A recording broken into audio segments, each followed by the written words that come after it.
안녕하세요. 막장으로 시작했지만 해결 방법과 도움 방법들도 제시하는 현실 공감 대환장 힐링 버라이어티 쇼. 오늘의 막설입니다. 오늘의 사연 같이 만나보실까요? 오늘의 막설. 장미꽃보다 더 내 아픔이 하찮았던 날.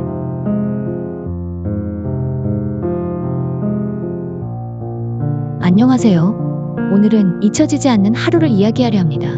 결혼 후 얼마 안 돼 첫 아이를 가진 기쁨도 잠시, 전 시댁에서 오는 극심한 스트레스를 못 견디고 결국 계류유산이라는 아픔을 겪었습니다. 슬퍼하고 속상해하는 남편을 보니 저는 큰 죄를 진 대역죄인 같은 죄책감으로 너무 괴로웠지만 몸조리를 하러 친정에 갔었고 저를 보시는 친정 부모님들도 마음이 많이 상하셨습니다. 남편이 장손이었기에 아이를 못 낳으면 어쩌나 하는 두려움으로 쉬어도 쉬는 게 아니었습니다. 그런 생각에 사로잡혀 있을 때 신우 형님에게 전화가 왔습니다. 첫마디가 몸조리는 잘했냐 물으시더니 대뜸 근데 일은 계속 할 거지? 쉬는 건 아니지? 형님의 말씀에 친정에서 쉬는 게 더 불편해졌고 결국 눈치가 보여 몸조리도 제대로 못한 채 바로 출근을 했습니다. 그래 뭐 유산이 대수라고 괜히 직장 사람들에게 민폐만 끼치는 기분도 들고 하니 어차피 안 쉴 거면 형님 말씀처럼 출근을 하는 게 나을 거야. 나 스스로를 다독였지만 마음은 왠지 모르게 개운하지도 않고 우울하기만 했습니다. 그렇게 복잡하고 착잡한 심정으로 출근을 마치고 퇴근했을 때 저를 기다리고 있던 건 따뜻한 위로가 아니었습니다. 거실 한가운데 시어머니는 장미꽃을 다듬고 계셨어요. 빨갛고 노란 꽃잎을 하나하나 정성스럽게 다듬으며 줄기를 다듬고 잎을 골라내고 그 모습이 참 여유로워 보였습니다. 결혼 후 한 번도 어머니께서 꽃을 다듬거나 가꾸는 걸 본 적이 없는 저로서는 좀 의외의 모습이었고 보아하니 직접 사신 건 아니신 것 같고 누군가에게 받은 것 같은 그런 상황이었습니다. 솔직히 꽃의 출처가 궁금하지는 않았지만 인사치레로 저는 조심스럽게 다가가서 물었습니다. 어머, 이게 뭐예요? 그런데 돌아온 대답은 야, 너는 꽃도 모르니? 꽃을 보고 뭐냐고 물으면 내가 뭐라고 대답을 해야 되니? 그럴 땐 이게 뭐예요? 가 아니라 이게 웬 꽃이에요? 이렇게 물어봐야지. 하여간 너는 참 쯧쯧. 그리고 이어진 말들. 에휴, 다른 집 며느리는 애 낳기 직전까지, 그러니까 9개월, 10개월 막달까지도 오전 근무하고 그날 오후에 병원 가서 낳더라. 내가 아는 누구 며느리는 교사인데 수업 마치고 오후에 애 낳으러 갔다더라. 근데 넌 변변치도 못하게. 참 답답하다. 답답해. 그나저나 일은 계속 할 거지? 설마 뭐 애 갖는다고 직장 관두고 집에 있는 거 아니겠지? 그 말을 듣는데 숨을 쉴 수가 없었습니다. 유산해서 맘도 몸도 너무 힘들고 아직 추스리지도 못했는데 왜 다들 내가 일을 쉴까에만 관심을 가지시는지, 내가 시어머니 신우라도 같은 반응이었을까? 이해하고 싶었지만 이해가 잘 안 되더군요. 제가 결혼 후 바로 아이를 가져서 불만이신 건지, 아이를 유산해서 불만이신 건지, 애 핑계대고 일은 그만둘까봐 그게 또 싫으신 건지, 신혼부부였던 저는 시댁 식구들의 속마음이 잘 분간이 안 되더군요. 하지만 그게 뭐가 중요한가요? 내 아픔은, 내 상처는 이 사람에게 아무런 의미가 없는 건데요. 남들 다 낳는 애를 뭐 그리 유별나게 가지고 낳아야 되나 별난 며느리만 된 기분이었습니다. 또 칠칠치 못하게 몸 관리를 못해서 유산이 된 죄책감이 드는 죄인 며느리, 죄인 아내였죠. 생각이 순간 이렇게 퍼지니 저도 너무 울컥했지만 저는 조용히 말했습니다. 어머니도 일하시면 어떨까요? 그러자 돌아온 말은 야, 내가 왜 일을 해? 난 평생 놀고 먹을 거다. 결혼 후 처음 가진 아이를 잃고 그럼에도 웃으며 출근했던 나. 그 끝에 돌아온 것은 장미꽃 칭찬이 아니라 내 존재를 비웃는 조롱이었습니다.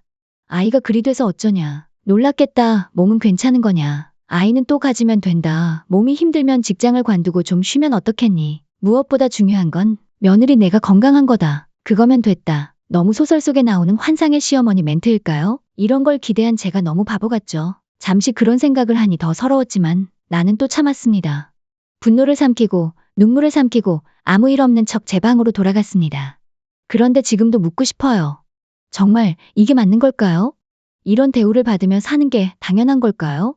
그렇지만 어쩌면 그날 시어머니도 혼자 장미꽃을 다듬으며 답답한 마음을 다스리고 있었을지도 모릅니다. 뭐가 됐건 몸이 아픈 건 좋은 일은 아니니까 혹시라도 제가 몸이 약해서 당신 아들이나 당신에게 피해가 가거나 도움이 안 될까봐 미리 걱정을 하면서 장미꽃을 다듬는데 제가 눈치 없이 이게 뭐냐고 묻는 말에도 화가 나고 괜시리 다른 집 며느리랑 비교를 하면서 결국 가장 약한 나를 할퀴어버렸다는 걸 어머니도 알면서도 어쩌지 못했던 걸지도 모릅니다.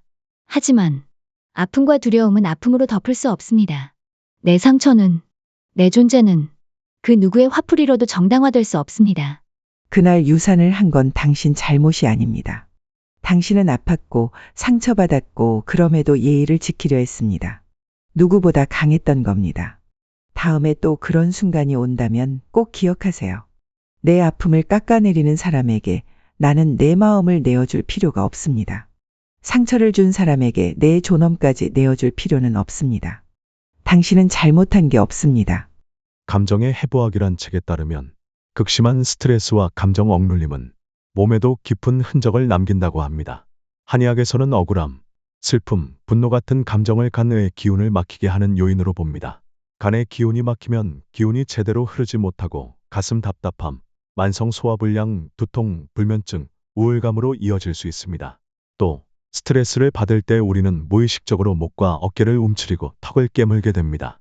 이런 긴장이 쌓이면 목결림, 어깨 통증, 편두통 같은 만성질환으로 연결됩니다.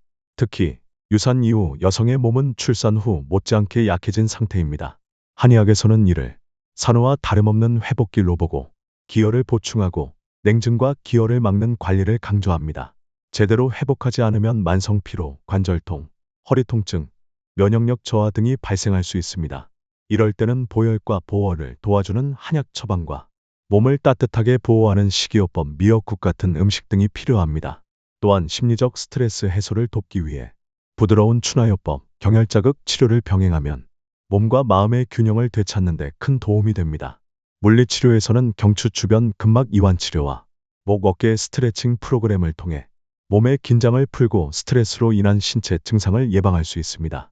마음이 아플 때 몸도 함께 아픕니다. 그러니 마음이 무너진 순간에도 내 몸을 꼭 돌봐주세요. 며느리는 죄인이 아닙니다. 아픔을 견뎌낸 당신은 오히려 세상에서 가장 강한 사람입니다. 오늘도 당신은 충분히 잘해왔습니다. 여러분들의 공감과 댓글, 좋아요는 말 못할 사정으로 상처 입은 다양한 사람들의 마음에 위로와 힐링으로 다가올 것 같습니다. 여러분들의 다양한 사연들을 모집합니다. 각색해서 서로 각자의 얘기를 나누다 보면 우리의 상처와 아픔, 힘듦도 작아지지 않을까요? 이상 여러분들의 답답함을 시원하게 풀어드리는 오늘의 막설에 따뜻한 한의사 제2 현실조언 물리치료사 T였습니다. 들어주셔서 감사합니다.